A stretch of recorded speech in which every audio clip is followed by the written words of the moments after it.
Publishing your expense entry web page for a single account. Click at Extensions, then Apps Script. Click at Deploy, then New Deployment. Click at the gear icon and ensure that Web App and Add-on are selected. Ensure that Execute As is set to Me, and Who Has Access is set to Only Myself. Then click Deploy. Click Authorize Access. On the pop-up screen, select the same Gmail account used to copy the QuickExpense template to your Google Drive. Click Advanced, and then click Go to QuickExpense, Unsafe. Scroll down and click Allow.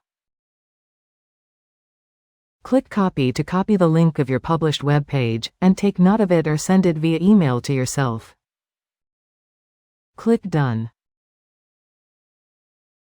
Now let's open the link copied from the previous step in your phone's browser and let's log a test expense record from your phone.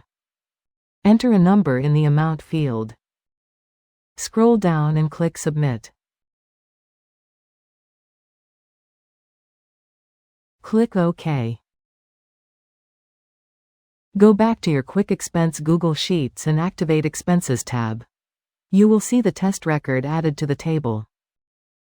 Let's delete the test record by right-clicking at the row header and choose Delete Row. Later, if you want to delete any record from the expenses table, always use this approach, that is, right-click at row header and choose Delete Row. Finally, let's get organized by grouping the QuickExpense file and folder together.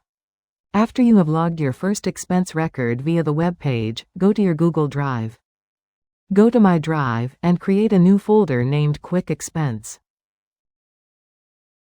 Move the QuickExpense template file as well as the QuickExpense attachments folder into the QuickExpense folder.